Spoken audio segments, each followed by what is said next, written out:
¿Qué tal, comunidad actorial? Muy buenos días. Hoy cerramos finalmente nuestro tema competente a heterocedasticidad. Recordar que en el video pasado nosotros habíamos revisado definiciones, algunas pruebas diagnósticas. Hoy concluimos esa serie de pruebas diagnósticas y comenzamos a abordar las medidas remediales. A lo largo del video habrá algunas instrucciones en términos de las actividades que se quedan encargadas, así que agradeceré que las atiendan. De igual forma, revisen cotidianamente nuestra página de Google Classroom. Allí estarán posteadas también las actividades por realizar a lo largo no solo de esta, sino de todas las demás sesiones. Sin más por el momento, comenzamos.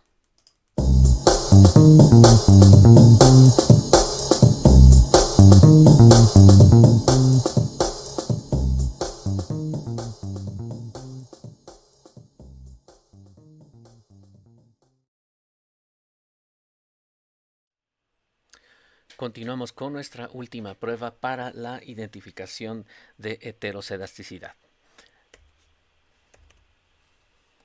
El test de Goldfield-Quandt es un test diseñado específicamente para sondear la presencia de varianza distinta, pero a través de grupos en un análisis de regresión.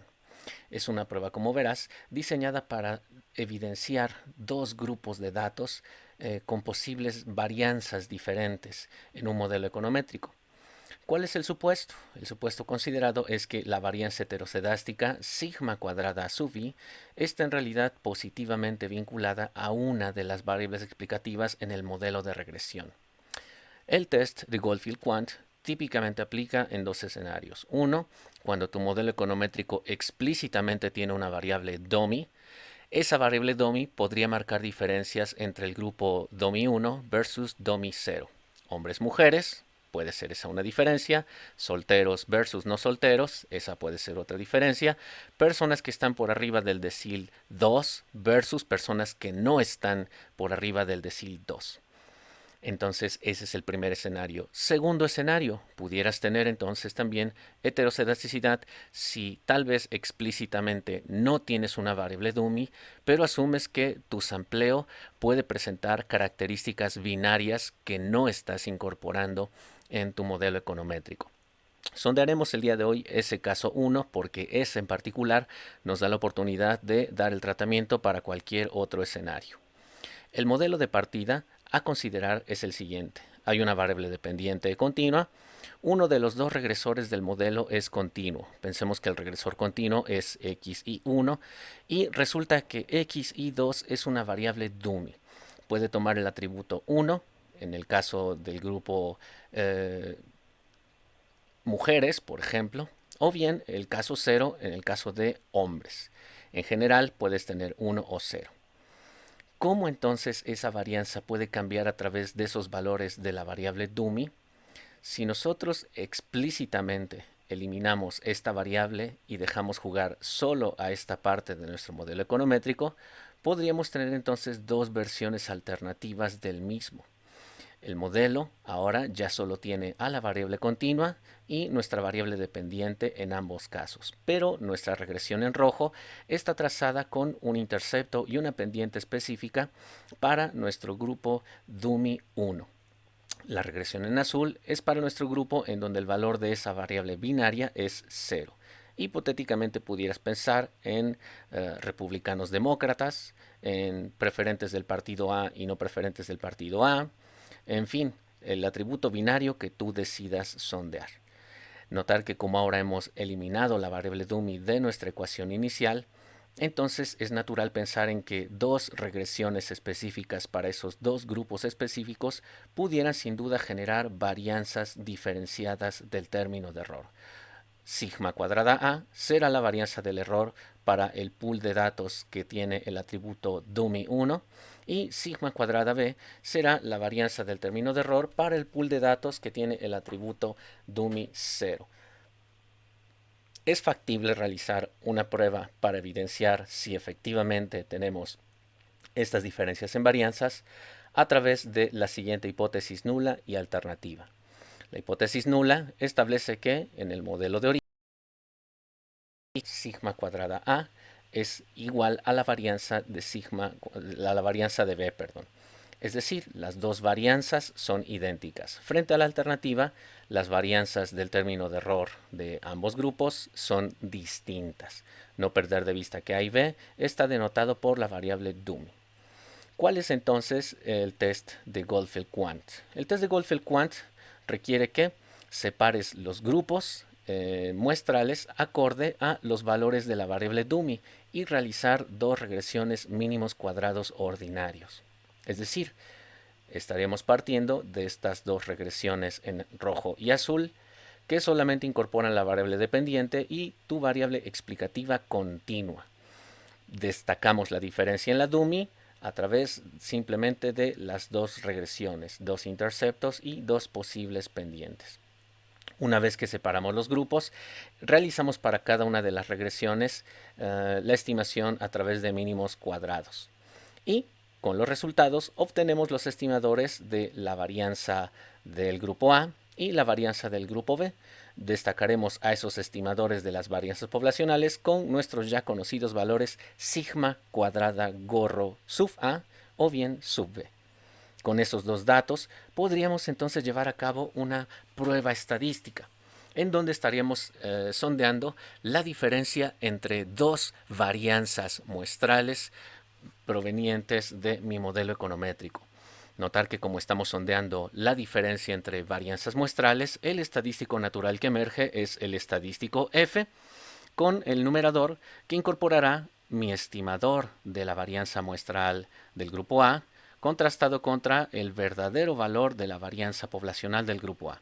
Y en el denominador aparece otra razón, el estimador de la varianza del grupo B versus el verdadero valor hipotetizado para la varianza del grupo B en la hipótesis nula.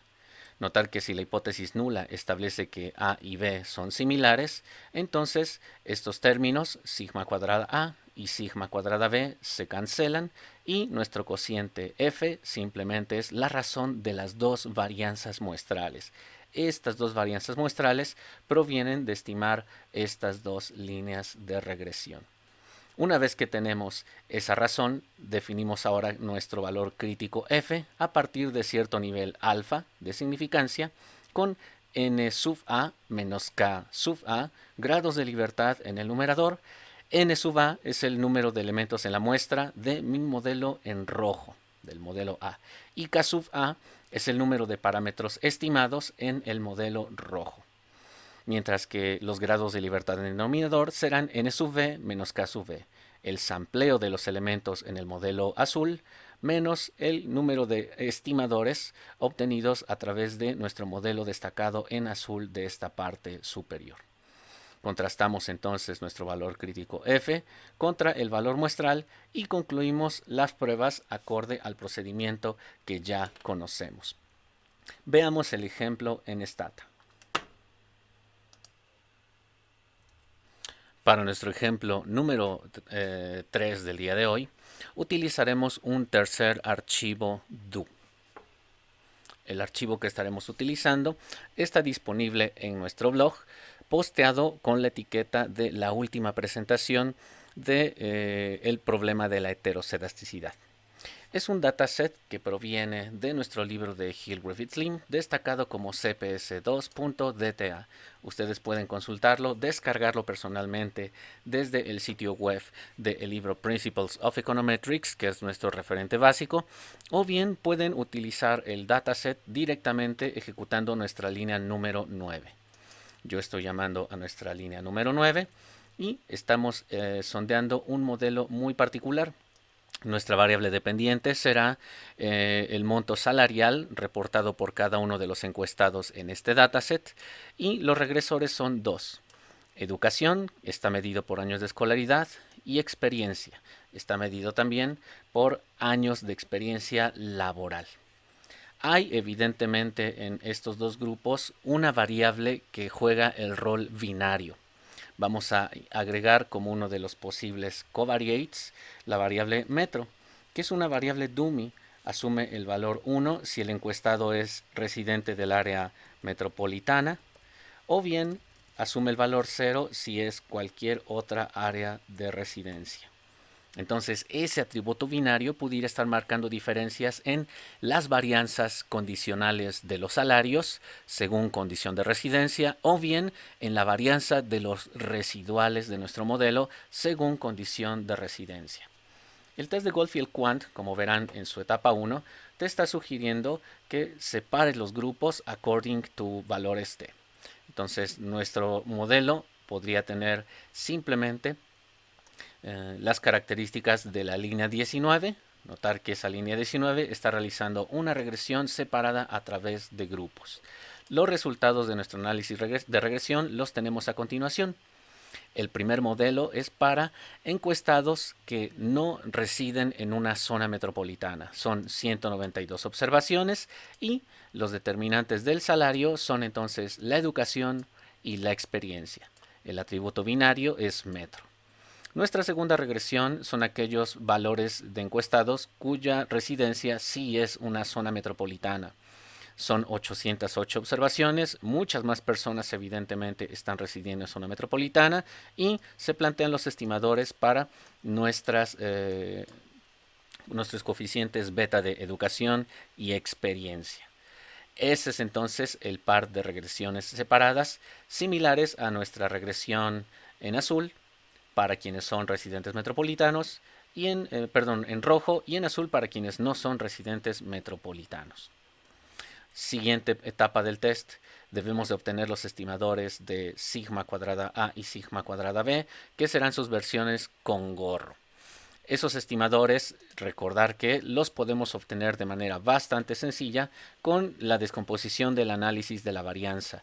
De hecho, el valor sigma cuadrada gorro es 15.24 para el tema de los residentes no metropolitanos y 31.82 es el estimador sigma cuadrada gorro para los residentes que sí están en la zona metropolitana.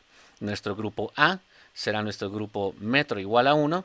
Nuestro grupo B será nuestro grupo metro igual a 0.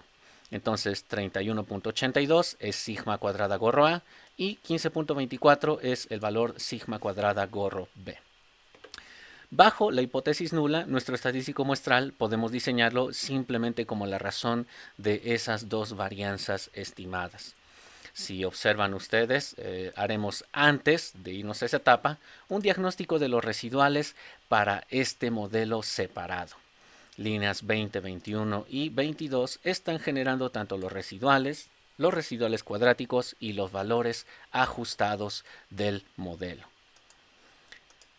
Evaluando parcialmente ahora, antes de ir a ese estadístico muestral, nuestro test gráfico, podremos hacer un test en donde estamos graficando tanto los residuales cuadrados como los valores ajustados del modelo. Notar entonces que las líneas 25-26 te están presentando un gráfico con estas características. Las líneas empleadas son 25 y 26.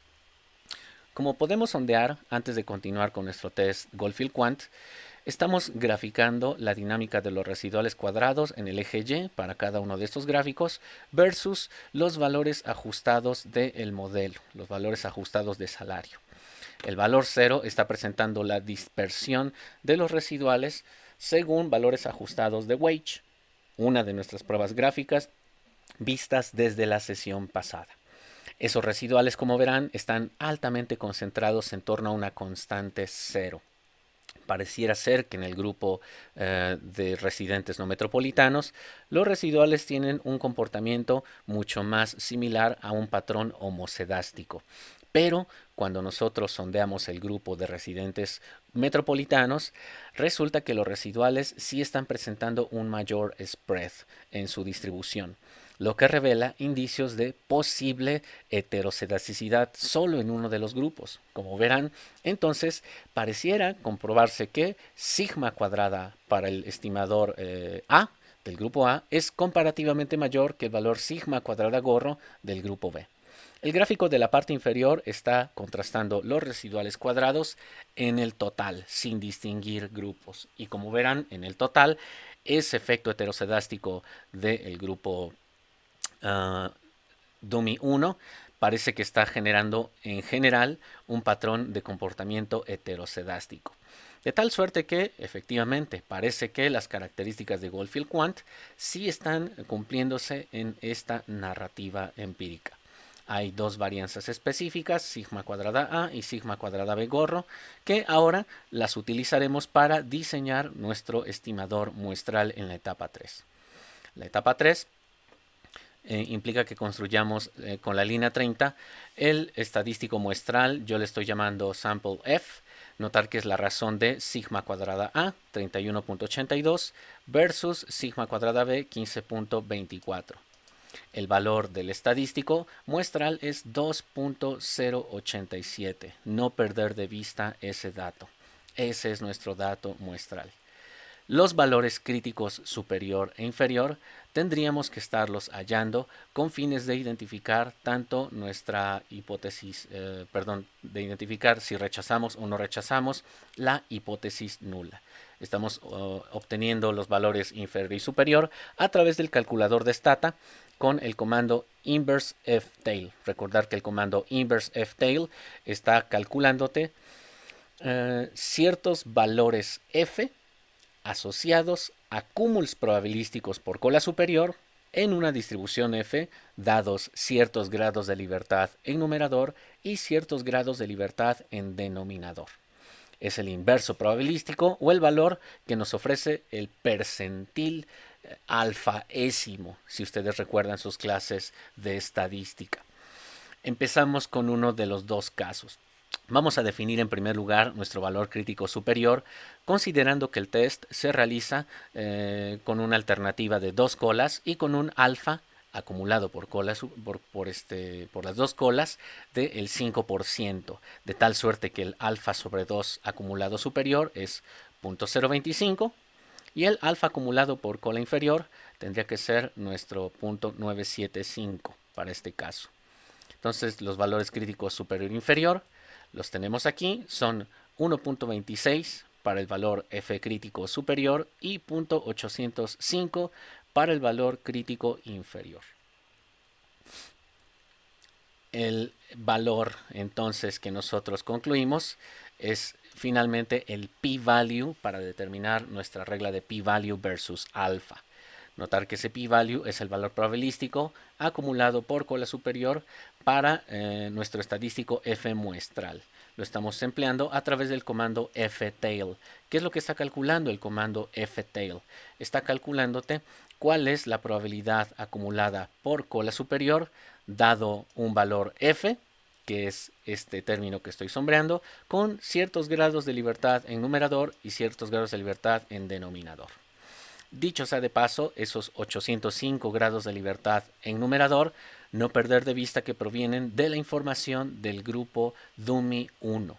Es n-k para el grupo 1 y en el grupo 1, donde tenemos metro 1, son 808 observaciones, ese es n sub a, menos el conjunto de parámetros que estamos estimando en ese modelo, que son 3.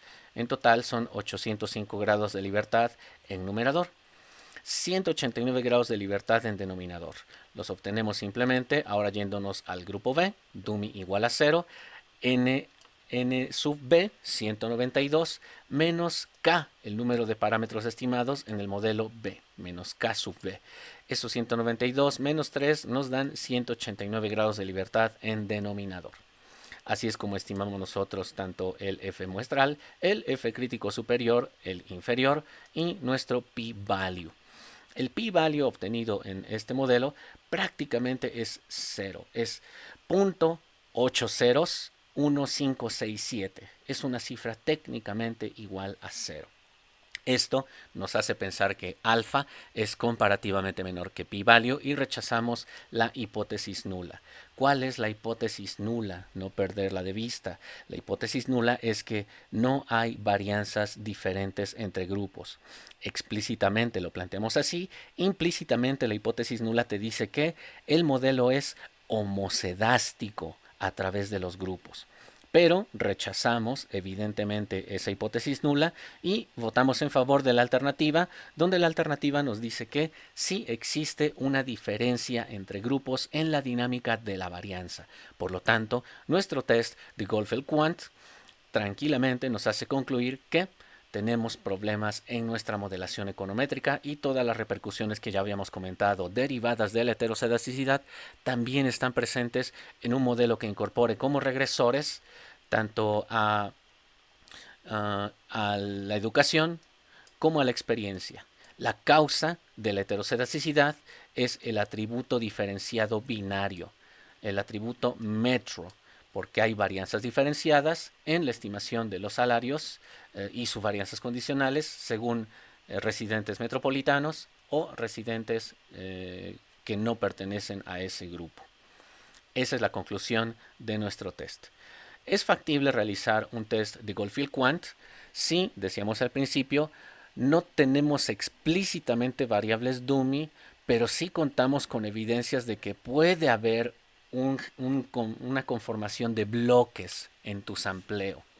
Por ejemplo, considera que uno de tus regresores pudiera ser el nivel de ingreso. Y no tenemos ninguna dummy, de tal suerte que tu modelo a lo mejor tiene estas características que estaremos planteando a continuación. Pensemos que en el caso alternativo, cuando no hay dummies, tu modelo pudiera ser y es igual a beta 1 más beta 2 xi más un término de error vi. En este modelo no hay ninguna dummy. Esta variable es continua, esta tranquilamente es continua, pero pudiéramos sondear si hay una heteroscedasticidad asociada a grupos a través de lo siguiente.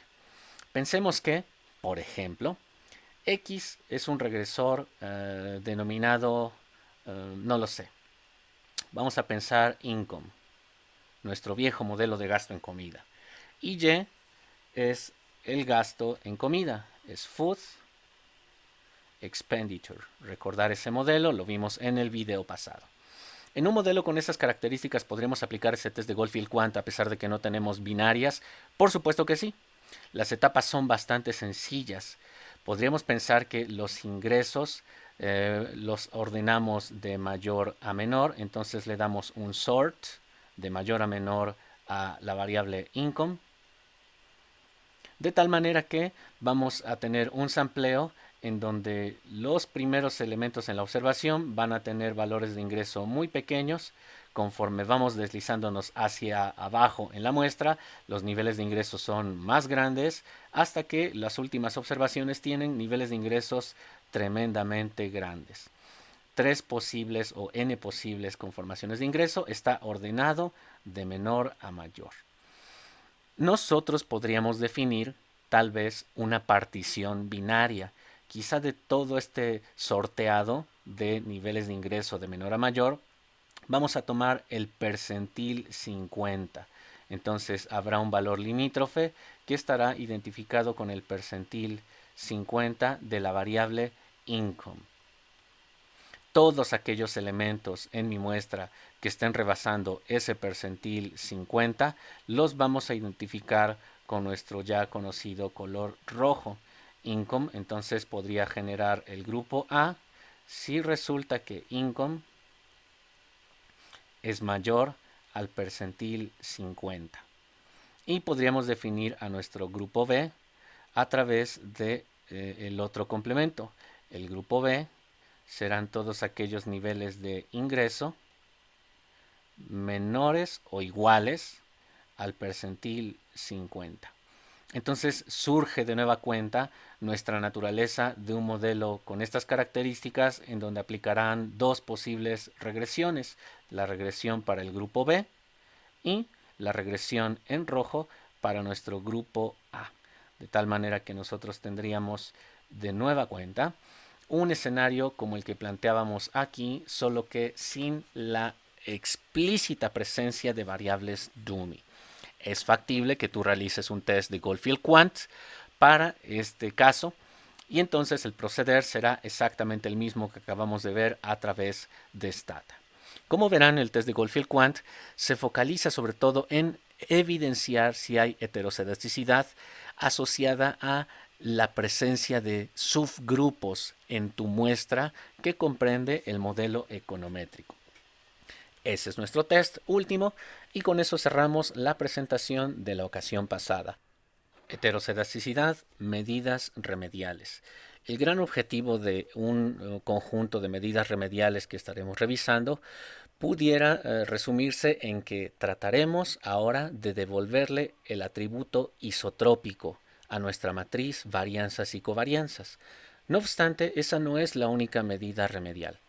Es factible diseñar otra solución que implique no atender el problema, sino más bien atender las consecuencias del problema.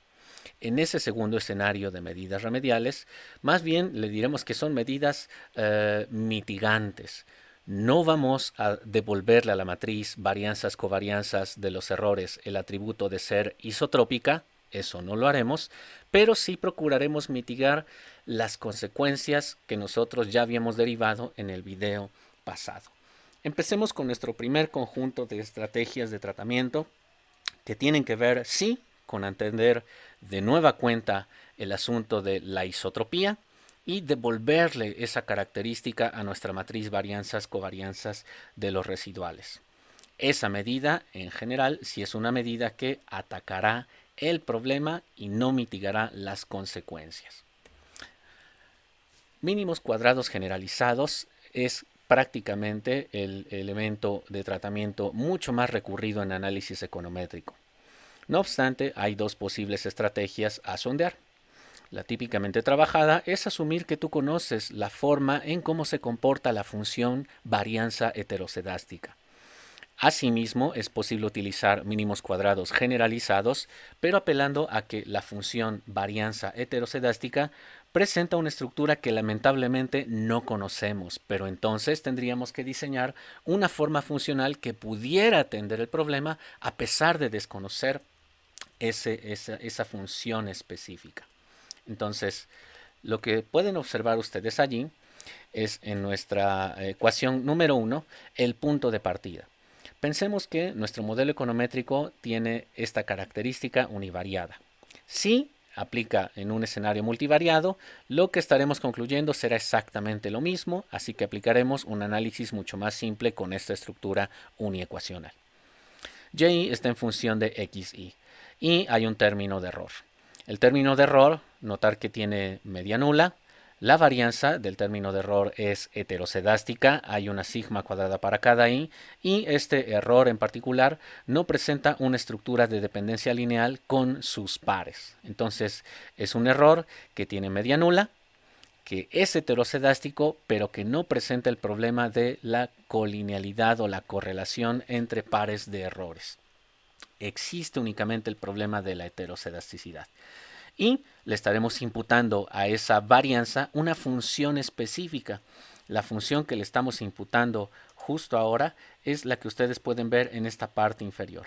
Asumimos que la varianza sigma cuadrada i tiene dos grandes componentes. Un componente homocedástico, que es sigma cuadrada, pero la heterocedasticidad está creciendo conforme cambian los valores x, y. De tal suerte que esta varianza en su totalidad es una función heteroscedástica, que, reitero, tiene dos componentes. El componente homocedástico es sigma cuadrada, el componente heteroscedástico es xy. Esa xy en particular podremos definirla ahora, si me lo permiten, como esta función heteroscedástica h. Para nosotros xy será la función h específica, h por heteroscedasticidad. ¿Cuál es la intención de atender el problema y eliminarlo en su totalidad para que no generemos las consecuencias adversas de la heteroscedasticidad? Vamos a recurrir a una transformación.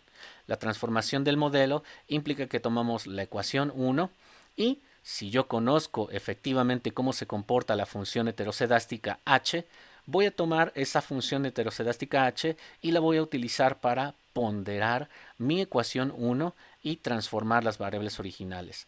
Notar que y lo estamos dividiendo por la raíz de xy igual a beta 1, el intercepto, debe también de ser multiplicado por ese ponderador, 1 sobre la raíz de xy. Beta 2 está multiplicando a xy, pero también debe de ser transformada esa variable multiplicada por 1 sobre raíz de xy. y cada uno de los componentes, incluyendo el término de error, debe de ser implementado esta transformación vía el ponderador.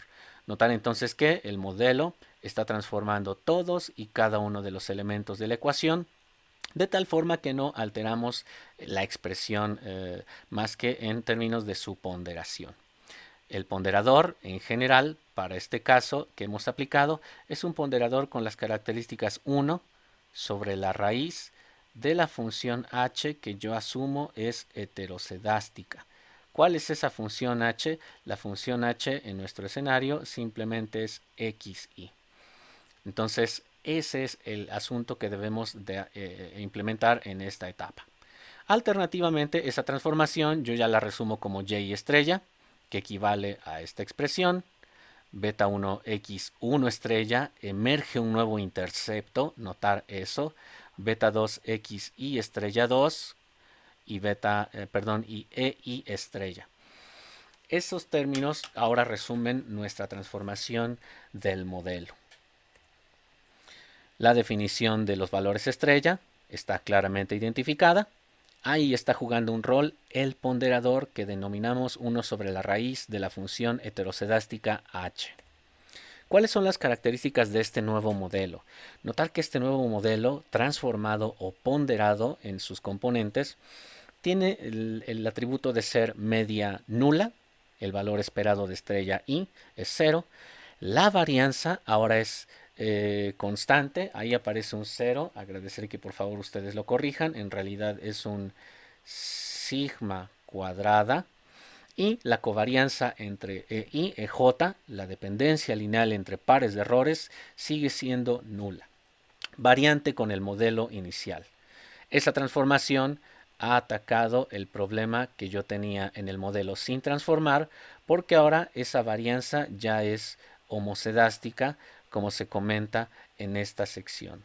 El nuevo modelo transformado ya es homocedástico, a diferencia del inicial que era heterocedástico. ¿Por qué diantres ahora estamos implicando que ese modelo transformado es homocedástico? Bueno, si esta es nuestra definición de E estrella, esta en particular, podríamos aplicar a esa definición la expresión de la varianza. La varianza del término EI estrella, que está aquí, no es más que la varianza de EI por la raíz de XI, donde XI es una constante específica para cada uno de los elementos en tu sampleo. Eso implica que la raíz cuadrada es 1 al cuadrado por xi raíz al cuadrado por la varianza de xi. La propiedad que estamos aplicando es pensar que tenemos la varianza de ax, no es más que a cuadrada por la varianza de x. Solo que aquí le estamos implementando como la varianza de 1 sobre la raíz de x por ei. Eso implica que tengo entonces 1 al cuadrado sobre la raíz cuadrada de xi y esto al cuadrado y esto multiplicado por la varianza de ei. Permítame ponerlo aquí, de ei. Lo que implica que entonces es 1 sobre xi por la varianza de ei, pero la varianza de ei es este componente que tenemos aquí. Entonces es sigma cuadrada i, que sigma cuadrada i es expresado a través de sigma cuadrada por xi. Sigma cuadrada por xi. Notar que entonces este término se cancela con este término, se hace la unidad y solo prevalece en mi componente ei estrella, el componente homocedástico. El nuevo modelo transformado ahora es homocedástico. Por esa razón, esta transformación es la adecuada para asumir que estamos atacando el problema. Esta transformación genera tres implicaciones muy precisas. La primera de ellas, el modelo transformado satisface ahora las condiciones del teorema de Gauss-Markov. De forma particular, nuestros estimadores ya tienen media nula, varianza constante y no hay covarianza entre el término de error. En ese sentido, nuestro modelo transformado vuelve a generar estimadores que son los mejores estimadores lineales e insesgados o BLEU. El modelo finalmente transformado ya no tiene un término constante y esto es importante cuando lo estemos haciendo en Stata. Notar que la vieja constante beta 1 ahora ya no existe bajo esa forma, sino más bien nuestra constante es beta 1 por 1 sobre la raíz de tu función heterocedástica h, que en nuestro caso ha sido apenas xi, la raíz de xi. Entonces ya no es una constante como la conocíamos bajo la estructura 1. Tercer consecuencia, los estimadores que obtenemos a través de este procedimiento se denominan estimadores de mínimos cuadrados generalizados, o bien suelen considerarse como estimadores de mínimos cuadrados ponderados. ¿Por qué ponderados? Porque en la transformación del modelo ha sido crucial definir 1 sobre la raíz de lo que esté definido en tu función heterocedástica h como ponderador. Ese para nosotros será el weight, el valor que estaremos aplicando a cada uno de los valores yx de tu modelo, así como al término de error, para entonces tener tu modelo transformado. Esos errores, notar que los errores e y estrella también son ponderados por xi a la menos un medio o el recíproco de la raíz de xi. No perder de vista que xi es la raíz de nuestra función h heterocedástica. La función h, que en nuestro caso es el componente 2 de la expresión que teníamos hace un instante. Ahora la varianza de EI tiene esta estructura y a este componente en particular le llamamos la función h, la función heterocedástica, y eso es lo que estará entonces nutriendo a mi ponderador. Ese es el primer asunto para asumir nuestra transformación. Vayamos a nuestro ejemplo en el caso de Stata. Para llevar a cabo nuestro ejercicio número 1 sobre esta medida remedial, utilizaremos nuestro ya conocido do-file que empleaba el dataset food de nuestro libro oficial de Hill, Griffiths y Lim. Es el do-file etiquetado como número 1 que hemos posteado en el video pasado. Si tienen dudas sobre ese do-file, en este video estamos también asociando los tres do-files en nuestro blog. No se preocupen, pueden consultar en el blog el día de hoy ese post y aparecerán de nueva cuenta nuestros tres archivos do. La línea 8 está llamando del libro Principios de Econometría nuestro dataset de food DTA.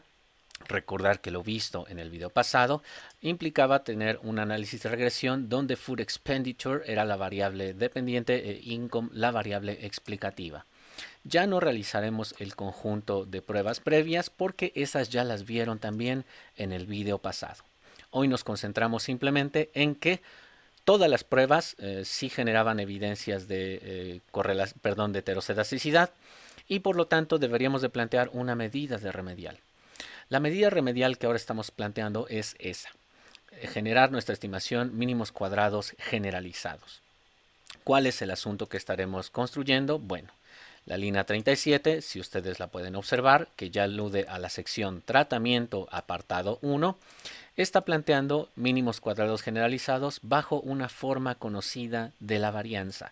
Nosotros estamos imputándole a la varianza heterocedástica h una proporcionalidad en relación a la única variable explicativa que es income.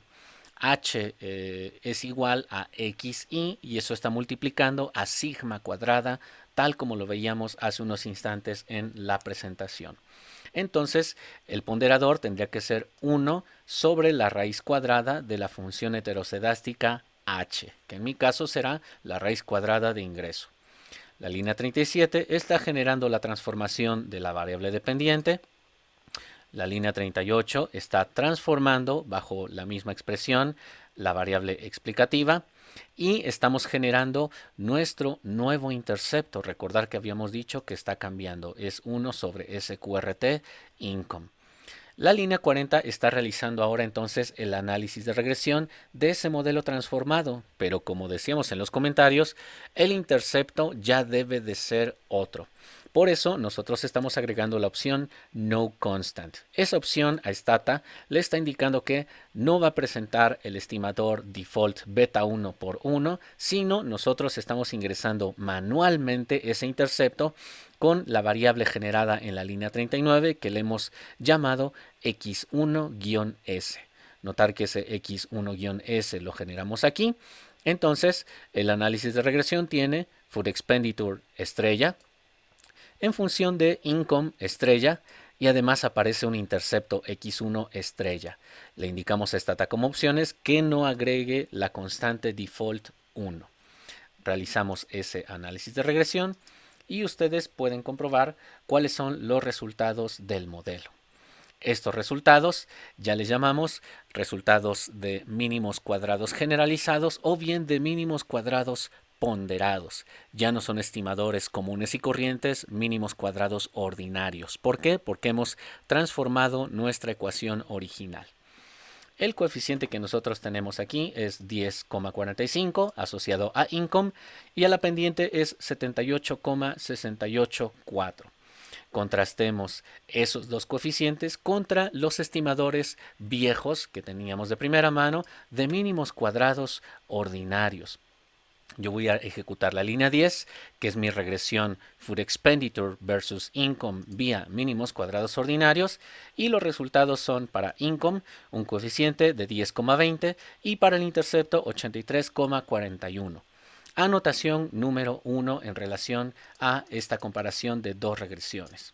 La regresión mínimos cuadrados generalizados evidentemente te genera coeficientes distintos porque estás asumiendo una transformación de tus variables, pero notar que a pesar de que hemos transformado las variables vía solo un ponderador, no cambiamos el sentido ni del signo ni de la métrica en grandes dimensiones de los coeficientes asociados. Para Income, notar que ambos coeficientes son bastante similares, 10,45 versus 10,20 de mínimos cuadrados ordinarios, y el intercepto está deslizándose en valores también relativamente similares, 78,68 en la versión generalizada versus 83,41 en la versión ordinaria.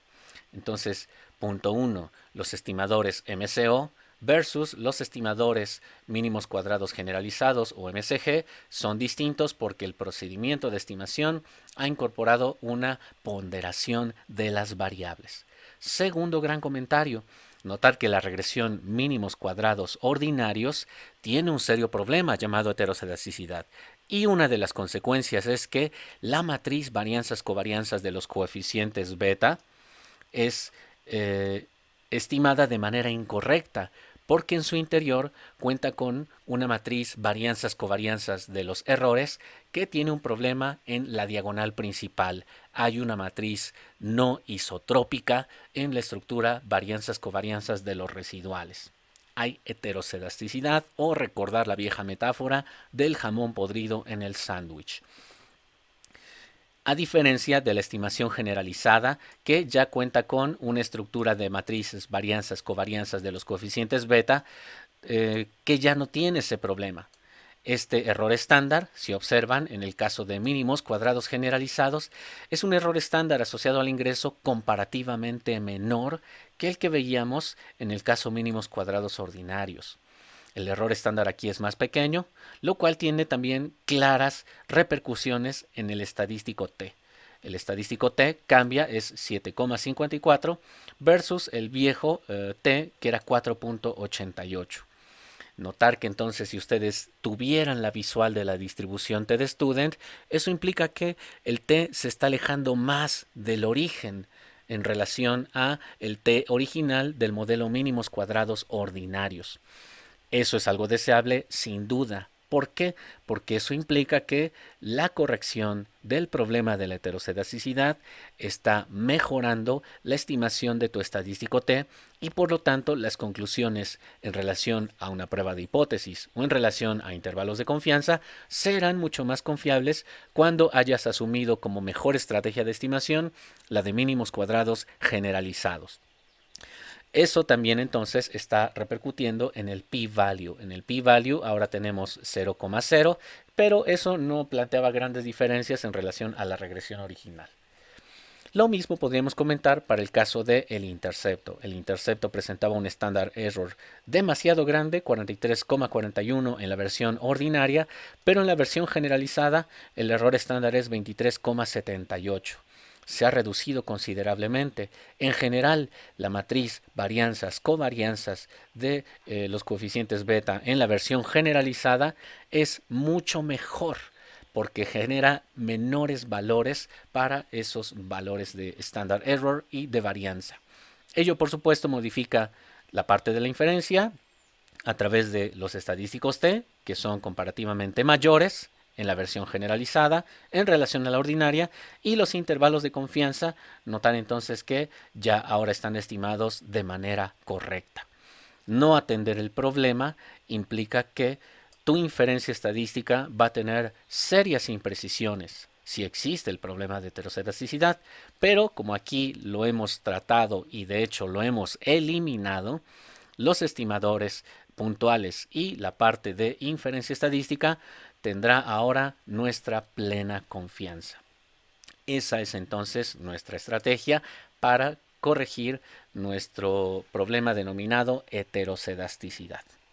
Alternativamente, puedes irte a menú estadísticas, irte a modelos lineales, regresión lineal, insertas la variable dependiente que era food expenditure. Nuestra única variable explicativa es income. Y una vez que tengo ese modelo ya planteado, voy a irme a la opción que dice weights. Notar que la opción ponderadores te permite incorporar ponderadores de frecuencia, de sampleo, estos típicamente utilizados para factores de expansión, que no es nuestro caso. Utilizaremos los ponderadores analíticos. El Analytic Weight es básicamente la estructura a través de la cual nosotros vamos a diseñar a mano nuestro ponderador. Y recordar que el ponderador es 1 sobre la raíz h, que nuestra función heteroscedástica h es igual a x income. Esa es nuestra única variable, income. El Analytic Weight lo que hará es que la expresión que tú ingreses en esa casilla le va a sacar la raíz cuadrada. Nosotros, por lo tanto, ya no tenemos que extraer la raíz cuadrada a mano, sino simplemente incorporo income y ese será 1 sobre h, que Stata le calculará automáticamente su raíz cuadrada, tanto al numerador como al denominador. En general, a todo lo que pongas aquí estará calculando la raíz cuadrada. Si le dan OK, notar que emerge otro comando para realizar la estimación mínimos cuadrados ponderados o generalizados. El comando es regress, variable dependiente, variable o variables explicativas, y le metes un analytic weight igual a 1 sobre la función h que nosotros estamos presuponiendo. En realidad ese es nuestro conejo adentro del sombrero, porque nada nos dice que esa es la función correcta. Por ahora nosotros estamos obviando que esa es la función heteroscedástica correcta. Notar que los estimadores 78,68 y 10,45 son efectivamente coincidentes con nuestra estimación generalizada a mano, 78,68 y 10,45. En esta opción del menú corto de Stata pueden copiar ese comando y mandarlo a su do file en la sección que diga forma generalizada de la varianza. Yo de hecho ya lo tengo en mi línea 41, ustedes eso no lo tienen escrito, agradeceré que lo hagan. O si descargan los archivos do del más reciente post en Blogger asociado a este video, ahí pueden tener ya el archivo do file completo.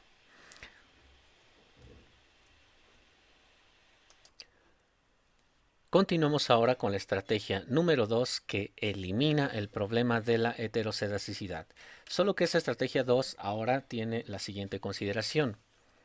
¿Qué hay si en realidad tu estimación de la varianza heteroscedástica h no es conocida? Hace un instante, si observan, asumíamos que h igual a xi era nuestra forma conocida de la varianza y así era específicamente la modelación de la misma. ¿Qué hay si no conocemos eso?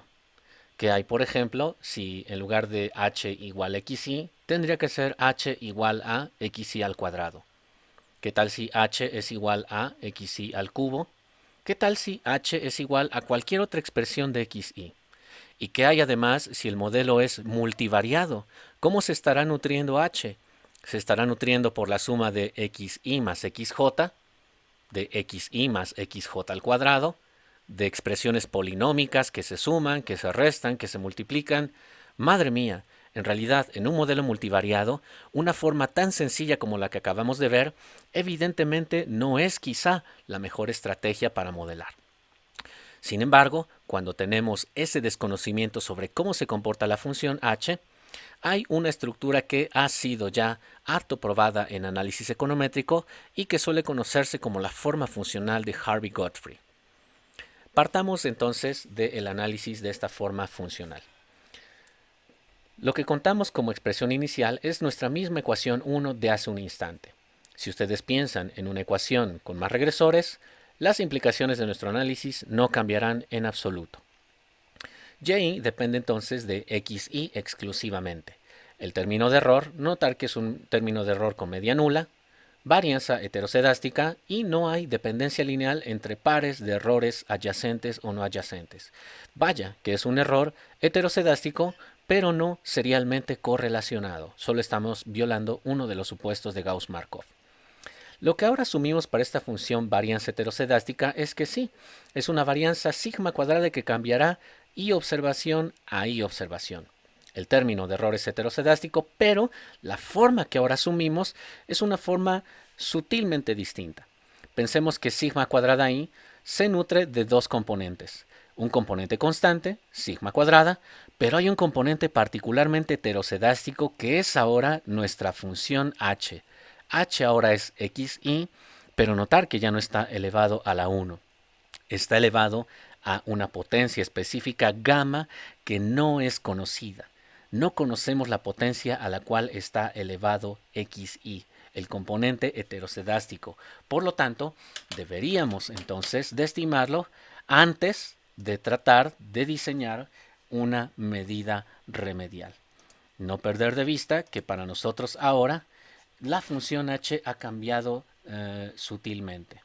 Ahora h es igual a una función xy a la gamma. Es una función no lineal. Y no es una función lineal en términos de gamma. Hay un parámetro que está figurando allí, desconocido, que debe de ser estimado, pero madre mía, ese parámetro no es lineal. ¿Qué hacer entonces cuando ese es tu punto de partida? Cuando no conoces la potencia a la cual debes elevar el único regresor de este modelo heteroscedástico. Podríamos, en primer lugar, tratar de linealizar esa función h. Notar que linealizamos esa función h si extraemos el logaritmo natural de sigma cuadrada i, que es el logaritmo natural de sigma cuadrada, más gamma, el logaritmo natural de xy. Notar que ahora tenemos una función que ya es lineal en términos de gamma. Y entonces tenemos ahora nuestra función log de h. El logaritmo natural de esa función sigma cuadrada i puede resumirse de manera mucho más sencilla si asumimos que el logaritmo natural de sigma cuadrada es el componente constante de la varianza, juega el rol de un intercepto constante, y el componente cambiante de la varianza heteroscedástica es alfa 2 por z sub i, donde z sub i es el logaritmo natural de xy, tal como se puede ver en esta notación que ustedes tienen aquí. De tal suerte que nuestra expresión a es comparativamente mucho más cómoda que esta expresión. No perder de vista que estas dos expresiones ya son expresiones no lineales de la función heteroscedástica. ¿Cómo entonces linealizar esa función heteroscedástica si ahora la tenemos en términos de su logaritmo natural? Bueno, podríamos linealizarla si finalmente exponenciamos este conjunto de componentes. Es decir, si calculamos la exponencial del logaritmo natural de sigma cuadrada i, entonces sin duda que obtendremos el valor sigma i cuadrado. La versión A versus la versión B implica que la versión A es una versión logarítmica de tu expresión h y la versión B es una expresión linealizada, ahora sí, de tu función h. Ese entonces es el conjunto de información que nosotros utilizaremos para tratar de, en primer lugar, estimar gamma. Y una vez que estimemos gamma, ya podríamos estimar nuestra función sigma cuadrada i, porque notar que sigma cuadrada i tiene como uno de sus componentes gamma, y gamma era un componente desconocido en nuestro punto de partida de la varianza heterocedástica. De tal suerte que, si yo, por ejemplo, desde aquí pudiera tener idea de cómo generar estos estimadores mínimos cuadrados, si desde aquí aplico una estrategia MCO, ya obtendría el estimador alfa 1 gorro, mi intercepto, y obtendría mi alfa 2 gorro. Ese alfa 2 gorro, no perder de vista que ya sería mi estimación de, este es un 2, eso ya sería mi estimación de gamma gorro. Por lo tanto, ya tenemos una estrategia que me permite, 1, estimar gamma, y 2, estimar, por lo tanto, la función varianza heterocedástica, primero en términos logarítmicos, pero posteriormente podría expresarla en su métrica original, en su métrica lineal. Ese componente z sub i, que estamos destacando ahí con la flecha azul, representa precisamente nuestra función logarítmica heterocedástica. Permítanme borrar esta parte, ya ustedes tomaron notas de ello. Ese componente alfa 2 zi con alfa 1 sumado representa nuestra función logarítmica de la varianza del error heterocedástica. Y la expresión de abajo, la expresión b, ya expresa nuestra función lineal de la varianza heterocedástica, es decir, medida en su métrica natural, valga redundar. Notar que entonces, si consideramos que la varianza depende de una o más variables, entonces las expresiones a y b pudieran ser simplemente desarrolladas de una manera más cómoda para concebir que la función h depende ya no solo de un regresor, como lo tenemos aquí, sino si dependiera de muchos otros. Lo que tratamos de plantear es, oye, ¿qué forma tendría que yo tomar en cuenta si es que mi modelo es múltiple y si es que la función h no solo se nutre de un regresor como xy en este caso? ¿Qué tal si se nutre de muchos otros regresores? ¿Cómo diseñaríamos entonces la estimación logarítmica y lineal de la varianza heterocedástica? Bueno, si esa función h depende de muchos otros regresores que fungen en tu modelo econométrico original, lo único que tienes que hacer es pensar en una adición de términos en tu expresión a. Notar que este es mi símil de la expresión a. Y una adición de términos en la expresión b. Ahora entonces, si nosotros estamos considerando que h se nutre de un regresor x1, de un regresor x2, de un regresor x3, que aquí los estamos destacando como z1, z2, z3, etc., entonces la expresión a o la expresión b puede simplemente readecuarse. Y tu logaritmo natural de sigma cuadrada i será alfa 1 por alfa 2, xy2, alfa 3, xy3, alfa s, xys, con la nota precautoria de que, ojo, como ya estamos hablando de la notación de alfas, tal como lo hacíamos aquí, entonces implica que estos regresores tienen que estar en realidad en términos logarítmicos, logaritmo natural de xy2, aquí deberíamos de tener el logaritmo natural de xy3, aquí tendríamos que tener el logaritmo natural de x y s. ¿Por qué los logaritmos naturales? Porque no perder de vista que esta es la forma linealizada de mi expresión que linealiza, valga redundar, todos los alfas que yo pudiera estar llamado a estimar. Ahora esta función es lineal en alfas, lo que implica que es lineal en los gamas que nosotros tenemos en esta parte de aquí.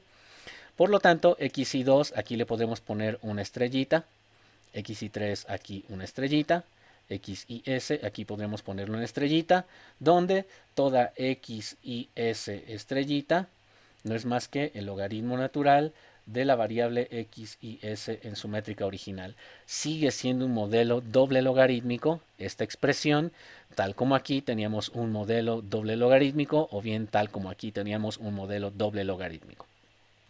No obstante, la varianza no está en su métrica original. La varianza está en su métrica logarítmica, necesaria para linealizar los gamas. Pero ¿cómo entonces hallar finalmente la estimación de la varianza en su métrica original? Pues exponencio cada uno de estos términos.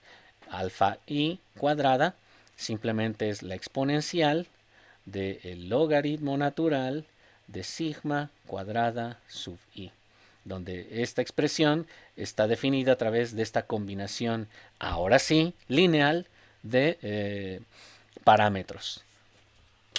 Por tanto, ahora ya tenemos una estrategia para diseñar esta forma funcional a la Harvey-Godfrey, ya sea que tengas un solo regresor o múltiples regresores influyendo en la función h.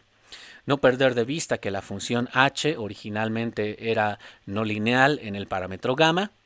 Linealizamos en el parámetro gamma a través de una expresión doble logarítmica de la función h, pero la linealización de la expresión de la varianza la hallamos a través de la exponencial. Y entonces ahora estaremos trabajando en última cuenta con los valores originales de la varianza estimada a través de este conjunto de regresores. En consecuencia, lo que podríamos resumir son tres sencillos pasos para determinar una estimación de la función h a partir de una estructura desconocida. El paso 1. Si nosotros podemos estimar esa varianza en su forma logarítmica y los parámetros alfa también estaremos entonces estimando los parámetros gamma. ¿Cómo vamos a realizar esa estimación? La haremos a través de mínimos cuadrados ordinarios de nuestra expresión a. Entonces, esa expresión a nosotros la vamos a estimar, llamémosla esto a, o bien a esto a. Esta la vamos a estimar a través de mínimos cuadrados ordinarios. Oye, hay un lío allí. Sí, el modelo es factible a través de mínimos cuadrados, pero yo no conozco esto, porque esto es un parámetro poblacional sigma cuadrada. Y esto es un parámetro poblacional sigma cuadrada.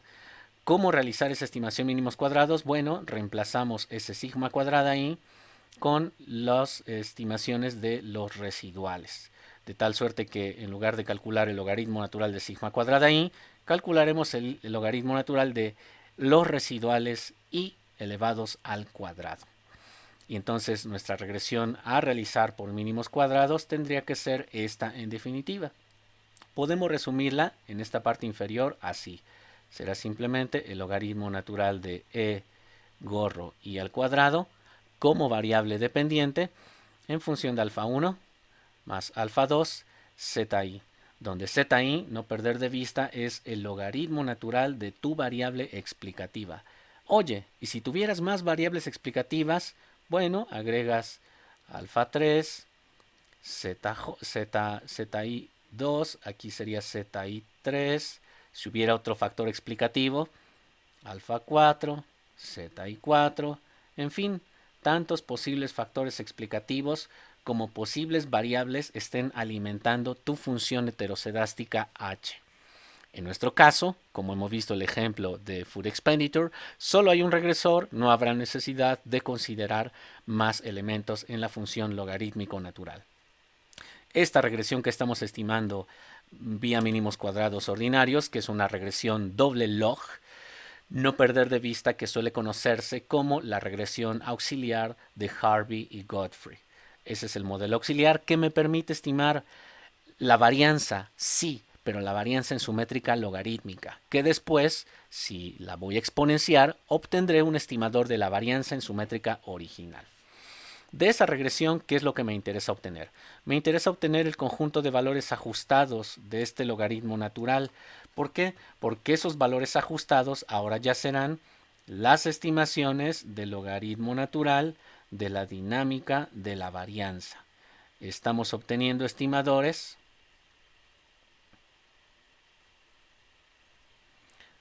de nuestra función logaritmo natural de la varianza heterocedástica h. Pero lamentablemente está en términos logarítmicos. Y a mí no me interesa eso. A mí me interesa al final diseñar un ponderador que sea 1 sobre la raíz de h. No me interesa obtener un ponderador del tipo 1 sobre la raíz del logaritmo natural de h.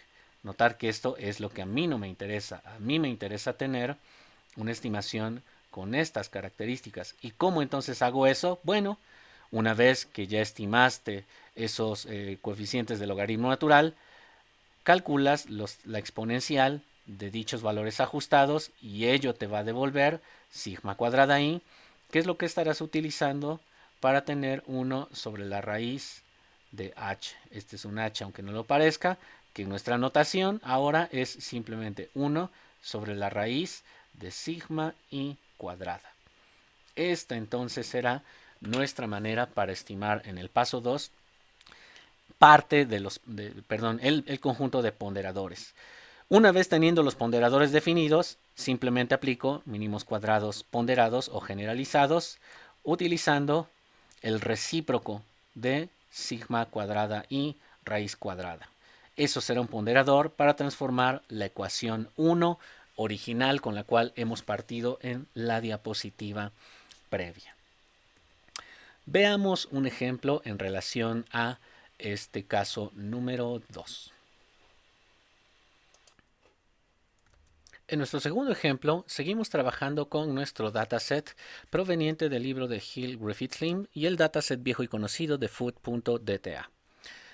Nos habíamos quedado, si ustedes recuerdan, en el comparativo de las dos estimaciones bajo la función varianza conocida. Vamos ahora a la parte del do file que dice tratamiento, líneas 32, 33, pero el inciso 2, línea 43, que dice mínimos cuadrados generalizados, forma desconocida de la varianza. Conocemos ya entonces nuestro modelo inicial. Regression, food expenditure, espacio, income. Lo que ahora haremos es realizar la regresión auxiliar de Harvey-Godfrey, que recordar es una regresión doble logarítmica. ¿Qué es lo que establece nuestra presentación en relación a esa regresión doble logarítmica? Notar que lo que está planteando, como se observa en la laminilla, es que debemos de llevar a cabo la regresión del logaritmo natural de los residuales al cuadrado y teniendo como variables explicativas el logaritmo natural de income, porque ahora solo hay una variable. Logaritmo natural de income será para nosotros z sub i. Por lo tanto, la línea 44 está generando el logaritmo de los residuales al cuadrado. La línea 45 está haciendo lo mismo para ingreso y nuestra línea 46 es nuestra regresión auxiliar doble logarítmica de Harvey-Godfrey para estimar la varianza. Notar que al tener la estimación de la varianza, que vamos apenas a ello, hemos requerido tener primero la estimación de gamma. Gamma en esa definición de la laminilla, que es el coeficiente asociado al logaritmo natural de ingreso. 2.32 es el valor de gamma que no tenía por conocido en mi punto de partida. Notar que en mi punto de partida, si me permiten hacer el cambio a la diapositiva, sabíamos que gamma es desconocida, tal como lo estamos planteando aquí. Gamma es desconocida, yo no sé a qué potencia tenga que estar elevada xi. Hemos ahora realizado una estimación paramétrica de ese valor gamma a través de linealizarla, paso 1, y 2, una vez que la hemos linealizado, esa expresión de gamma, ahora sí tenemos idea de cómo se comportará ese valor gamma estimado. Gamma estimado, no perder de vista que es el coeficiente alfa 2 asociado al logaritmo natural de x. Y gamma entonces es 2.32. Income tendría que ser elevado a la 2.32 en este ejemplo número 2 de varianza desconocida. Notar que entonces hay una clara diferencia con haber presupuesto en el caso previo que x y income simplemente está elevado a la 1. Tenemos ya entonces nuestra regresión logarítmica. ¿Qué es lo que sigue? Lo que sigue es de este modelo que está explicando el componente heterocedástico de la varianza, solo que en términos logarítmicos, tendríamos que hallar los valores ajustados. Esos valores ajustados son los valores ajustados de la varianza heterocedástica, solo que en términos de sus logaritmos naturales. Por eso los estamos etiquetando así. Es el logaritmo de la varianza del término de error. Lo que sigue es plantear la varianza en su métrica original. No me interesa tener un ponderador 1 sobre la raíz del logaritmo de h, sino un ponderador 1 sobre la raíz de h. Por lo tanto, necesitamos hallar en primer lugar h. generamos sigma cuadrada igual a la exponencial de mis valores ajustados y lo voy a etiquetar como la varianza estimada. ¿Cómo se comporta ese sigma cuadrada a lo largo de mi dataset? Notar entonces que tenemos un scatter sigma income versus un scatter los residuales cuadrados versus income. La dinámica de mis estimadores de la varianza, notar que tiene una dinámica muy parecida a lo que observamos con los residuales cuadrados. Vayamos por partes. Los puntos en rojo en este scatterplot son nuestros viejos conocidos residuales elevados al cuadrado que utilizamos para la prueba gráfica de diagnóstico de heteroscedasticidad. Lo que hemos hecho con esta forma auxiliar de Harvey-Godfrey es tratar de modelar a través de una ecuación que es logarítmica doble la dinámica de todos esos residuales cuadrados. Y esa ecuación está captada a través de nuestro sigma que recién hemos estimado y es la línea azul. Notar entonces que esta es mi estimación a través del modelo de Harvey-Godfrey, scatterplot en azul, que trata de modelar cómo se estructura la varianza heterocedástica que crece a medida que está creciendo el único regresor disponible. Y ya teniendo entonces ese valor sigma cuadrada, ahora podríamos utilizar nuestro ya viejo conocido comando con analytic weight. Notar que lo que estamos ingresando en analytic weight, decíamos hace un instante, esta le calculará la raíz cuadrada. Por eso yo solo tengo que meter analytic weight igual a 1 sobre sigma cuadrada. Stata automáticamente calculará la raíz cuadrada y generará automáticamente el ponderador 1 sobre la raíz de sigma cuadrada a nuestra regresión Food Expenditure como variable dependiente e Income como variable explicativa.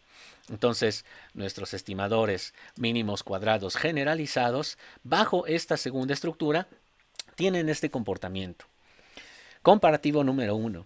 El ingreso es 10,63, el coeficiente beta asociado al ingreso, versus el intercepto que es 76,05.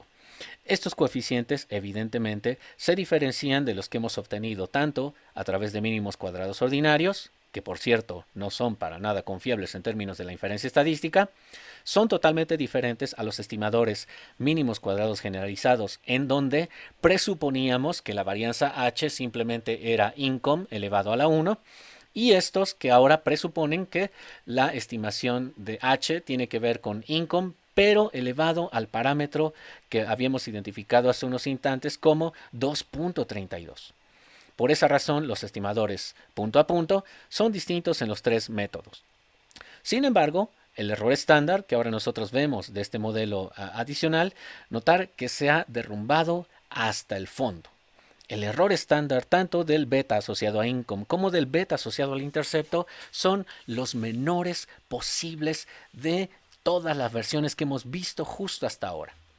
Es evidente que serán comparativamente inferiores a la versión ordinaria, MCO. ¿Por qué? Porque la versión ordinaria tiene nuestra matriz varianzas-covarianzas de los coeficientes beta con un problema en su matrushka interior, en la matriz varianzas-covarianzas de los residuales. Y recordar que eso lo definíamos como el rompimiento de la isotropía.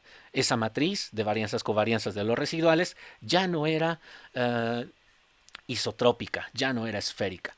Cuando hemos corregido a través de la primera estructura funcional, en donde xi está elevado a la 1, mi medida remedial 1, los errores estándar que generábamos eran 1.38 para el caso de income y 23,78 para el caso del beta asociado al intercepto.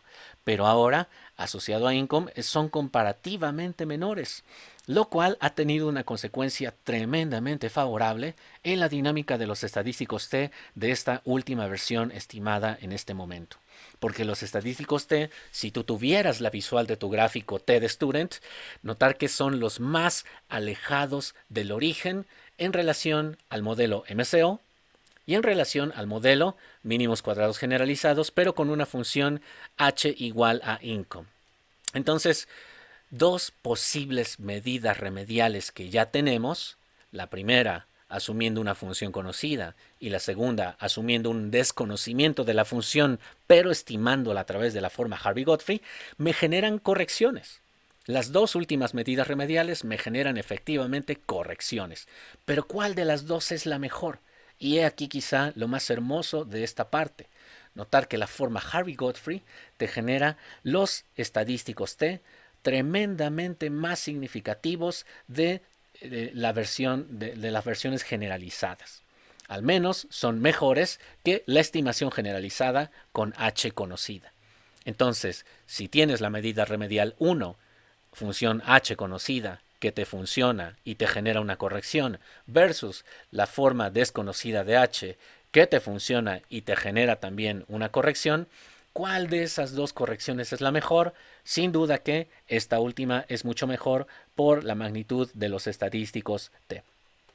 Notar incluso que el estadístico T, cuando usábamos la forma conocida asociado al coeficiente beta de Income, era 3,31 con un p-value de 0.002, pero ahora con nuestra nueva estimación con H desconocida, nuestro t-statistic es 7,83, comparativamente más grande, y por lo tanto es bastante lógico pensar que el p-value se ha ido hasta cero. Esta estimación te reduce al mínimo los errores estándar y por lo tanto los t-statistics te los hace tremendamente más alejados del origen. Lo que implica que los betas asociados a income y el beta asociado a el intercepto son más significativos en esta medida remedial número 2. Es factible entonces que tú en algún modelo alternativo pudieras tener un problema de heteroscedasticidad. Sí, es factible. En caso de que tengas ese problema, ahora ya tienes dos alternativas de corrección. Alternativa número 1, asume que tu forma funcional es conocida, tal como lo hemos visto justo ahora, o bien asume, como acabamos de verlo hace unos instantes, asume que hay una forma funcional desconocida. Ambas medidas son medidas remediales que atacan el problema y lo eliminan. ¿Ambas pueden ser muy buenas? Sí. La regla de decisión para saber cuál de las medidas remediales es la mejor tiene que ver con aquella medida remedial que te mande al mínimo el valor de los errores estándar. Por lo tanto, te elevará al máximo los estadísticos T, te va a mandar al mínimo a los p-values. Y mejorarás evidentemente tu estimación de los intervalos de confianza. Entonces, hasta aquí, como verán, nosotros ya tenemos un par de medidas remediales que estaríamos considerando para atender el problema de la heterocedasticidad. Alternativamente, es factible que esta última corrección que hemos hecho la podamos resolver de manera mucho más cómoda gracias a unas extensiones a DoFile que ya han sido generadas. Para ello están aclarados en los DOs, en sus encabezados, las herramientas que estamos utilizando. La primera herramienta que utilizamos fue el FindIt White TCT, la cual ya descargamos y utilizamos en el video pasado. Y ahora estaremos utilizando la herramienta FindIt Regress Weighted Least Squares, que esa la pueden ustedes ubicar, descargar, y una vez que la descarguen, vamos a aplicarla del siguiente modo. Yo la voy a ubicar. Me abre esta ventana, mi comando FindIt. Por favor, descarguen el único paquete disponible en los recursos en la web, dándole clic a esta liga. Aparece una breve descripción que te dice que esta es una rutina muy corta que te permite resolver el problema de heteroscedasticidad a través de una estimación de mínimos cuadrados generalizados en varias variantes. A saber, te aparecen algunas otras que estaremos revisando, por ejemplo en StataHelp, yo de una vez lo hago. En StataHelp hay varias variantes en torno a la estrategia de estimación. Aparece el Absolute Value of Residual como manera de generar el ponderador. Aparece el Residual Squared como manera de generar el ponderador. Aparece el logaritmo de los residuales al cuadrado como estrategia para generar el ponderador y los valores ajustados cuadrados. ¿Cuáles son las que hemos visto hasta ahora? Hasta ahora hemos visto, en el caso 1, forma funcional conocida, residual squared, y forma funcional desconocida, log residual squared. Como verán, a partir de otros libros, si ustedes de repente revisan el libro de Green, revisan de repente incluso el Hamilton de series de tiempo, el tratamiento de la heterocedaticidad te da múltiples estrategias para definir una función h o estimarla en caso de que tú no la conozcas. No obstante, estamos viendo las dos maneras más recurridas en el ejercicio práctico de la actividad econométrica. Reiteramos, el caso 1 que hemos visto hoy, Functional Form Known, es E2, Residual Squared, y nuestro caso número 2, Functional Form Unknown, es el Log Residual Squared. Entonces, vamos a aplicar nuestra estimación a través del Log Residual Square. Instálenlo, por favor. Una vez que lo instalan, cierran su ventana y yo ejecuto mi línea número 57. Si no apareciera esa línea 57 con ustedes numerada como tal, solo por favor sonden en dónde aparece esta lectura de Generate Sigma. Yo estoy generando ahora sigma como la raíz cuadrada de sigma cuadrada. ¿Por qué es importante que la generemos? Porque este comando no va a calcular la raíz cuadrada en automático como lo hicimos hace unos instantes.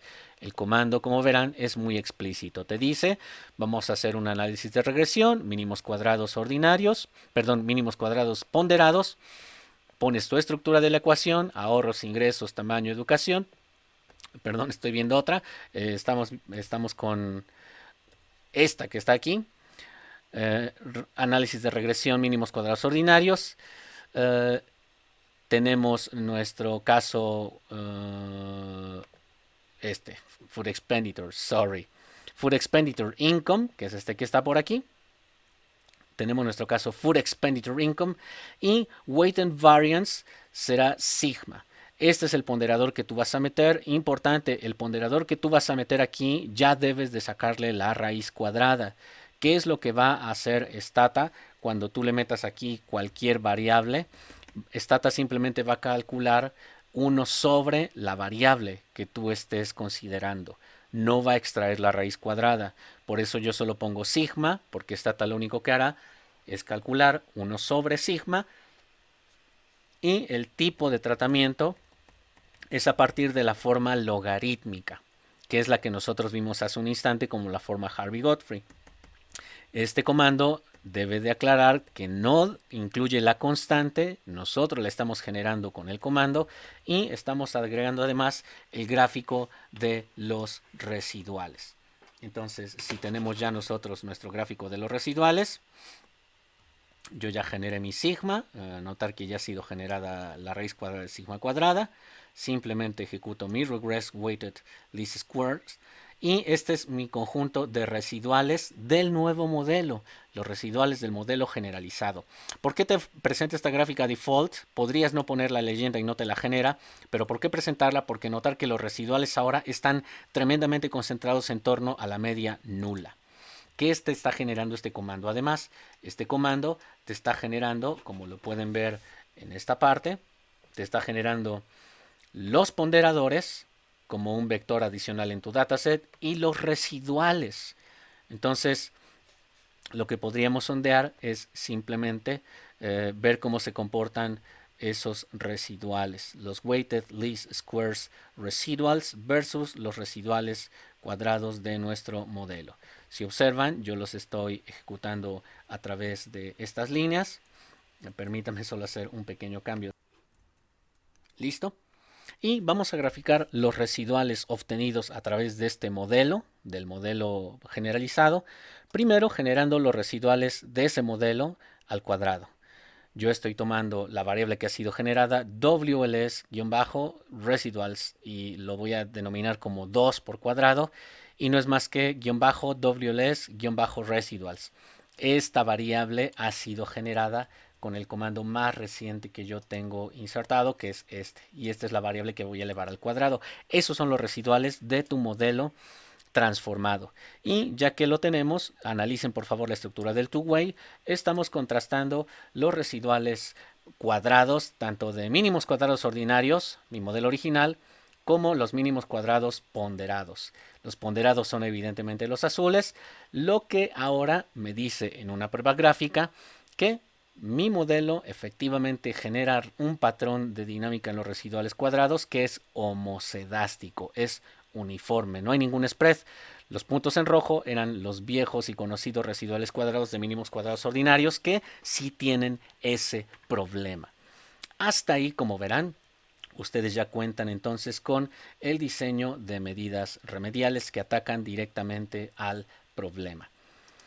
En el archivo do-file número 2, que no lo hemos visto el día de hoy, pero que sí lo vimos en el video pasado, recordar que usábamos nuestro dataset saving DTA. El modelo tenía como variable dependiente los ahorros, aparecía el ingreso, el tamaño del hogar y la educación del jefe de familia como variables explicativas. Y habíamos realizado la prueba gráfica, la prueba Brush-Pagan, el test de White y habíamos obviado ahí cosas del tratamiento porque no hicimos nada ese video. Pero hoy solo les describiré de qué va el do y agradeceré que ustedes revisen ese ejercicio porque de ese ejercicio van a hacer una serie de actividades a entregar a través del sitio de Google Classroom. Yo les describiré el do file, ustedes simplemente tienen que analizarlo, ejecutarlo a paso y hallar por ahí interpretaciones, ¿de acuerdo? En el tratamiento, notar que estamos viendo la misma estructura de mi modelo. Si mi regresión tiene ahora tres variables inc, size y educ como explicativas, la forma número 2 de atacar el problema será la que ustedes van a llevar a cabo. ¿Por qué no van a llevar a cabo la forma 1? Porque la forma 1 ha sido diseñada solo con un regresor específico. Entonces vámonos mejor a la manera generalizada y tienes entonces en primer lugar la construcción de las zetas. Las zetas y tu logaritmo de los residuales al cuadrado en este bloque de líneas. Tu línea 47, si la revisas bien, es la estructura Harvey-Godfrey de tu varianza doble logarítmica. Línea 48, estamos estimando los valores ajustados. Estamos estimando la forma de la varianza. Tranquilamente podríamos hacerlo. Permítanme solo ejecutar esta parte para hacerlo rapidito y les ayudo incluso mucho más en su tarea. Estoy generando los logaritmos. Estoy generando el sigma, la varianza estimada y estamos planteando nuestro modelo ponderado. El modelo ponderado aquí es 1 sobre sigma cuadrada. Notar que mi modelo ahora ya ha cambiado. Es el modelo de mi do file número 2 que vimos en la sesión pasada de todos los ejemplos 2 que vimos también. Es un modelo multivariado en donde notar que el analytic weight ya está diseñado a través de la forma funcional de Harvey. Alternativamente estamos usando el comando regress weighted least squares. Importante generar la raíz cuadrada de sigma. Me genera el gráfico de los residuales, como ustedes pueden ver, y ustedes ya agradeceré que solamente generen los residuales cuadráticos aquí, que no aparecen. Aquí hay una línea pendiente. Esta línea pendiente debería de generar los residuales guión bajo WLS guión bajo res2 igual a guión bajo WLS guión bajo res. Generen por favor esa variable. Yo no lo haré. Y hagan finalmente el two-way de esos residuales cuadrados. Por favor, corrijan esta parte del do, también se les queda como actividad. Para tener su gráfico específico de residuales de este modelo número 2 que presenta la estimación generalizada versus los residuales del modelo número 2 que presenta la estimación ordinaria. Y por modelo número 2 nos referimos a nuestro example number 2 de Jeffrey Goodrich. Entonces, esa es la actividad que se les queda. Como verán, hemos concluido la parte del tratamiento que implica la corrección del problema. A continuación, veremos la parte del tratamiento que implica solo dar una medida remedial a la consecuencia. No vamos a eliminar el problema, sino solo vamos a atender las consecuencias del mismo. Lo que veremos a continuación implica trabajar otra estrategia que no va a atender el problema de la no esfericidad. Aquí no procuraremos devolverle el atributo de la isotropía a la matriz varianzas-covarianzas de los residuales, sino más bien trataremos solo de mitigar las consecuencias. En pocas palabras, no eliminaremos la heterocerasticidad, pero sí mitigaremos los daños colaterales de la misma en la parte de la inferencia estadística. El punto de partida, como siempre, es nuestro modelo 1. De este modelo ya no diremos nada más, simplemente que una consecuencia natural de la heteroscedasticidad es que los errores estándar de los vectores beta son incorrectos, lo que invalida toda la parte de la inferencia estadística. ¿Qué hacer si tú no quieres renunciar a tu estimación MCO? Quieres necear con eso, pero quieres mitigar las consecuencias. Bueno, podríamos entonces dar una medida remedial a las consecuencias, no a las causas, con fines de que toda tu inferencia estadística, léase intervalos de confianza y pruebas de hipótesis, vuelvan a ser de nueva cuenta válidas.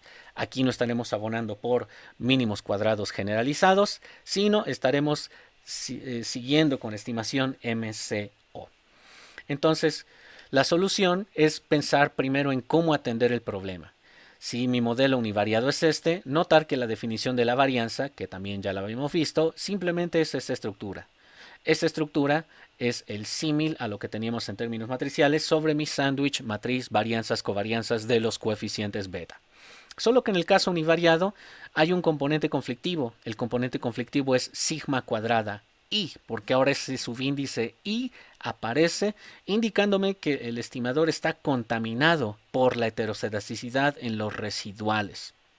De hecho, esta estimación difiere de la que ustedes tienen cuando no hay heteroscedasticidad, porque cuando no hay heteroscedasticidad, todo este componente que está aquí simplemente se resume como sigma cuadrada. Pero cuando hay heteroscedasticidad, se altera nuestra estimación de la varianza de la pendiente en este modelo univariado. Está contaminada. Este es el símil de nuestro jamón podrido en el sándwich de varianzas covarianzas de los coeficientes beta matriciales. ¿Cómo se corrige?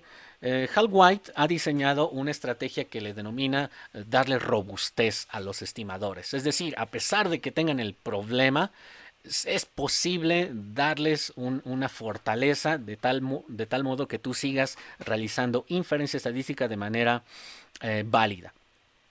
Esa estimación se denomina la identificación de los errores estándar de los coeficientes beta consistentemente heterocedásticos a la White o errores estándar robustos a heterocedasticidad.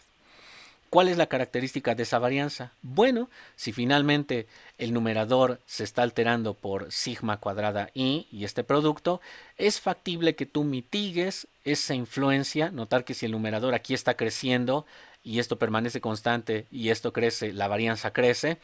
Tú podrías hacer que ese crecimiento a partir de este numerador se mitigue en la varianza de beta 2. ¿Cómo desinflar ese crecimiento? Bueno, tienes que obtener la información de la dinámica de los residuales elevados al cuadrado. Notar que eso en primera parte va a mitigar el delta que estés observando aquí, la inflación que estás observando aquí y que inevitablemente está inflando este estimador, lo mitigas a través de incorporar el vector de residuales estimados del modelo, cualquiera que sea el modelo. Pero además vas a mitigarlo a través de este factor de ponderación que es n sobre n-2. Es un factor de ajuste imputable a los grados de libertad de este modelo en particular. ¿Por qué n-2? Porque tenemos n observaciones en este modelo y 2 parámetros estimados. En general, si tuvieras k parámetros estimados, tendría que ser n-k. Esta sería nuestra estimación robusta a heteroscedasticidad o bien la estimación consistente, que en términos matriciales nos lleva a pensar algo que también ya conocíamos previamente. Nos lleva a pensar que nuestra vieja y conocida matriz de varianzas covarianzas del coeficiente beta puede ser entonces reestructurada de forma tal que a la Hall-White nosotros le damos robustez a esta matriz. No perder de vista que esta matriz es nuestra ya vieja conocida matriz varianzas covarianzas de los coeficientes beta. ¿Dónde está el jamón podrido? Aquí está. Porque esta matriz ya no es esférica, ya no es isótropa.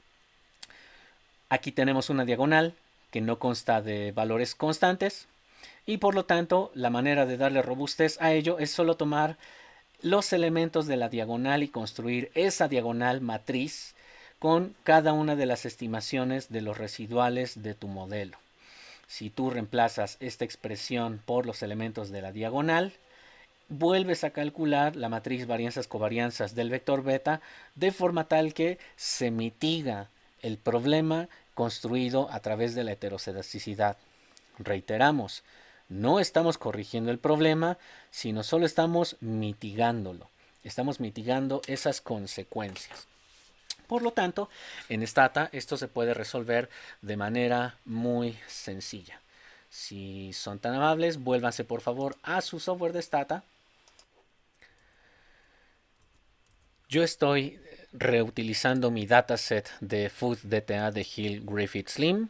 Notar que voy a ejecutarlo otra vez porque quiero tener mi dataset de nueva cuenta limpio, tal como lo tenía desde hace un instante. Ya he volado todos los vectores que hemos estimado.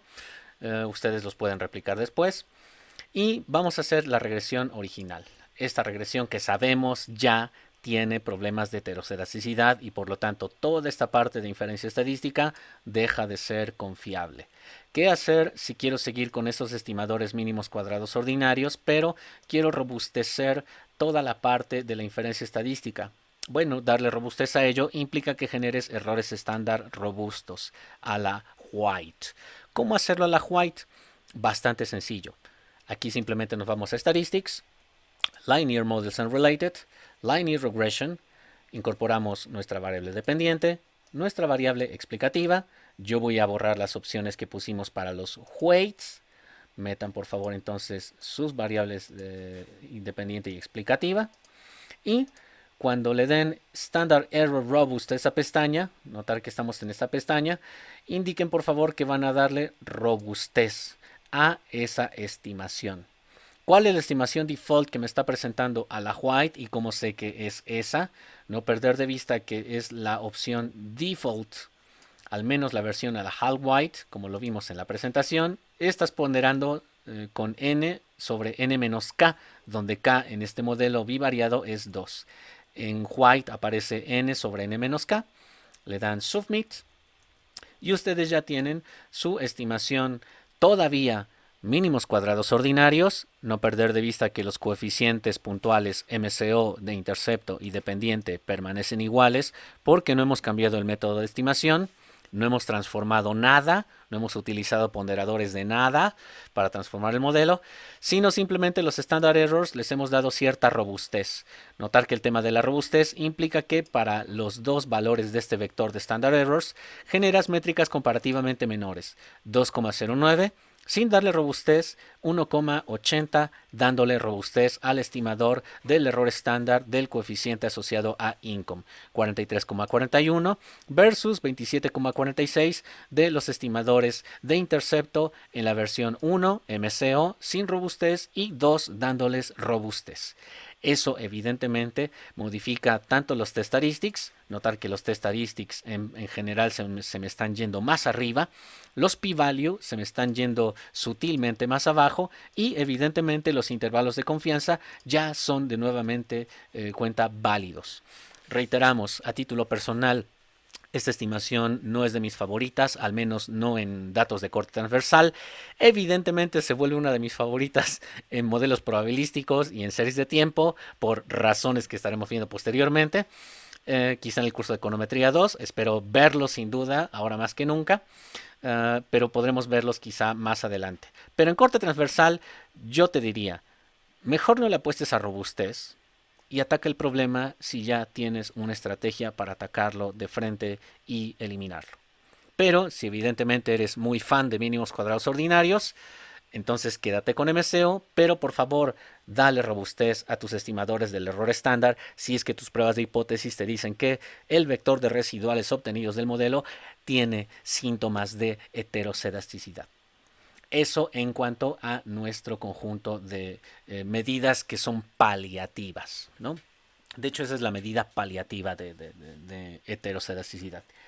Un último tema que nos interesa, bueno, aquí estamos presentando los estimadores robustos para el modelo que trabajamos de Wooldridge. Agradeceré que ustedes lo repliquen con el mismo do asociado a Wooldridge, como ejemplo 2. Un último tema que me interesaba trabajar con ustedes tiene que ver con la prueba Goldfield-Quant. Recordad que Goldfield-Quant era un test de heteroscedasticidad para medir diferencias en la varianza a través de grupos, ya sea que los tuvieras explícitamente a través de una dummy o ya sea que no los tuvieras explícitamente a través de una dummy, pero tú podrías diseñar un umbral de valores limítrofes que te dividieran al grupo A del grupo B, como lo vimos en la parte narrativa del caso número 2 de la prueba de Goldfield-Quant. Pero si ese es el asunto allí, la duda razonable es, oye, ¿qué hacer para corregir el asunto de la heteroscedasticidad si yo estoy trabajando con un dataset que genera varianzas heteroscedásticas diferentes a través de grupos? Bueno, la solución en realidad es igual de cómoda que la que hemos visto justo hasta ahora, igual de linda de hecho. Consideremos un modelo aplicado a dos subconjuntos de observaciones acordes a un atributo binario. Partamos del mismo escenario que vimos hace un instante con el test de Goldfield-Quant. Una regresión específica puede tener dos posibles manifestaciones, una manifestación en rojo para el grupo binario igual a 1, una manifestación en azul para el grupo binario en 0, lo mismo que teníamos hace un instante, donde cada modelo revela diferencias en la estructura de la varianza de los residuales. Entonces, la varianza para el grupo A es sigma cuadrada A, gorro, y la varianza para el grupo B es sigma cuadrada B. No perder de vista que A es dummy 1 y B es dummy 0. La estrategia de obtener estimadores mínimos cuadrados ponderados es prácticamente la misma que vimos nosotros hace un instante. Las variables de este modelo pudieran ser transformadas dividiendo cada observación por su desviación estándar, por ese bendito ponderador. Entonces, para nuestros tipos del grupo A, podríamos usar una regresión ponderada, que es esta que está aquí. Para nuestros tipos del grupo B, pudiéramos realizar una regresión ponderada. Pero, ¿por qué trabajar dos ecuaciones si en realidad podríamos tener una sola que tranquilamente pudiera darle ese tratamiento diferenciado a cada uno de los componentes en mi sampleo? Podemos, de hecho, incorporar ambos subgrupos, podemos tomarlos en una sola ecuación y agregar diferencias en términos de la pendiente entre ellos, para destacar que efectivamente también habrá interceptos, interceptos distintos y pendientes distintas. Entonces, ¿qué es lo que estamos planteando aquí? Lo que estamos planteando aquí es una sola ecuación para ambos grupos. A ambos grupos les vamos a aplicar un ponderador del tipo 1 sobre la raíz de sigma y cuadrada en negro, un negro neutral, que asumirá valores específicos en rojo si es que el tipo que está llamado a participar en la ecuación pertenece al grupo dummy 1 y el neutro negro aparecerá en azul si es que el tipo que está llamado a participar en la ecuación es 0. Entonces, hacemos una sola ecuación en donde aparece un intercepto, el regresor x1, la variable dummy que me distingue los grupos y el término de error del modelo. Todos esos términos los pondero con mi definición del weight, que ya conozco, solo que el weight se va a comportar según dos tipos. Si es tipo 1, le aplico el weight tipo 1, si es tipo 2, le aplico el weight tipo 2. Este procedimiento en realidad puede aplicar también si no hay una dummy explícita. Lo podemos hacer bajo una estructura relativamente similar a la que platicamos hace unos instantes. Hay que ordenar de menor a mayor, la variable que supongamos genera esas diferencias en grupos, definimos un umbral, a lo mejor la mediana, quizá por intereses pueda ser tu percentil 25, a lo mejor tu percentil 40, quizá tu media. Define un valor limítrofe que para esa continua te marque aquellos que están por debajo de la media o ese valor limítrofe y aquellos que están por arriba o igual de esa media, de ese valor limítrofe. Si ya tienes eso, generas tu dummy. Dummy 1, si rebasa la media, dummy 0 si no la rebasa, y la incorporas tal como lo estamos haciendo justo aquí. De tal suerte que lo estamos planteando para nuestro dataset en términos de la corrección. La corrección entonces va por dos vías y yo presento aquí los resultados específicos. Vamos a Stata para que ustedes comprueben que generan esto mismo. Para este ejemplo en particular, nos estamos devolviendo a nuestro do file número 3 posteado en el blog, aquel en donde trabajábamos nuestra prueba de Goldfield Quant. Yo voy a dedicarme a abrir de nueva cuenta mi dataset. Vamos a limpiar el dataset actual. Empiezo con CPS2DTA. Viene de Hill Griffiths Lim. Recordar que nosotros teníamos nuestra regresión separada según grupos de pertenencia, si residían en zona metropolitana o no residían en zona metropolitana, nuestros encuestados en relación a este modelo de rendimientos salariales, ¿no? Rendimientos de la educación en el salario. ¿Qué es lo que conocemos? Lo que conocemos ya son las varianzas del grupo A y del grupo B. Varianza del término de error del grupo A, 31,82. Varianza del término de error del grupo B, 15,24, ambos en términos muestrales. Entonces, en términos muestrales ya tenemos esa información. ¿Qué es lo que sigue?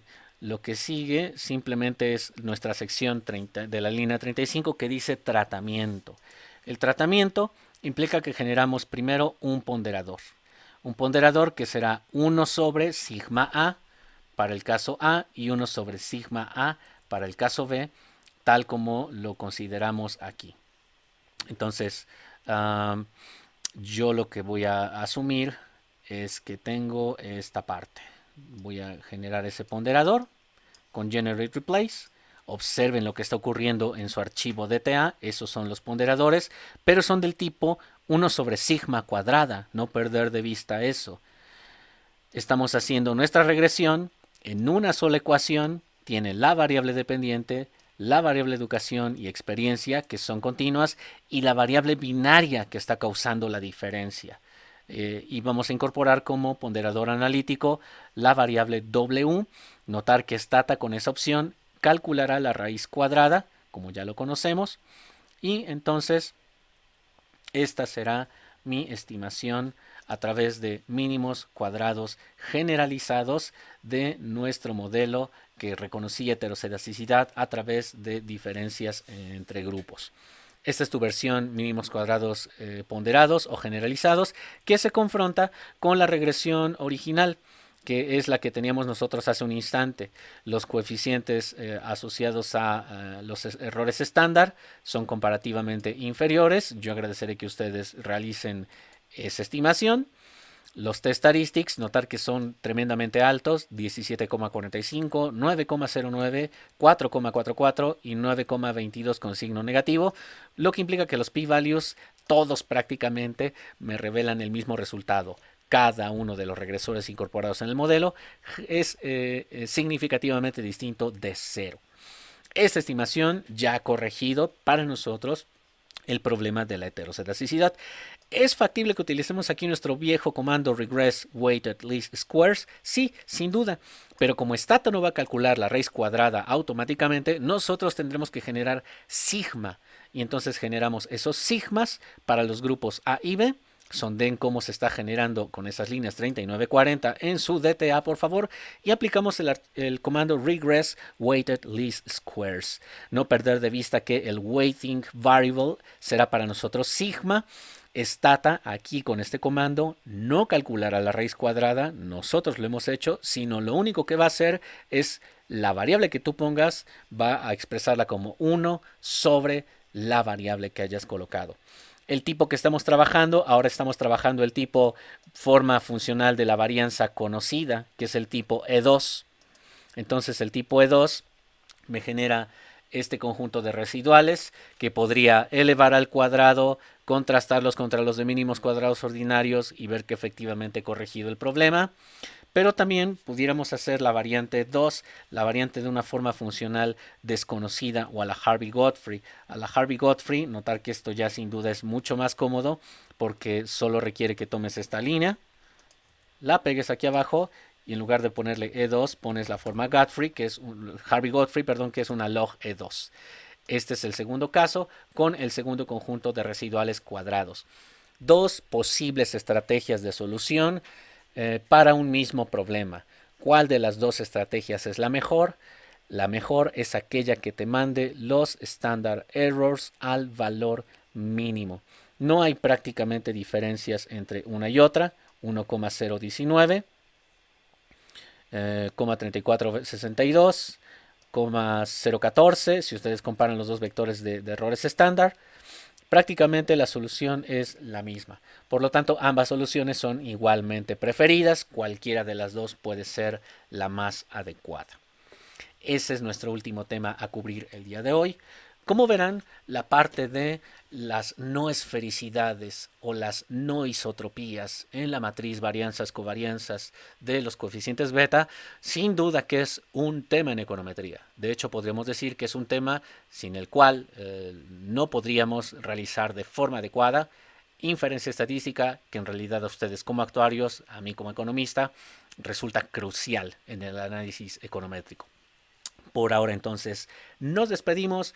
Próxima sesión, por favor, revisen la temática número 2 en torno a este mismo universo de las matrices no isotrópicas, a los errores no esféricos, solo que ahora lo veremos por otro medio de construcción de esos problemas.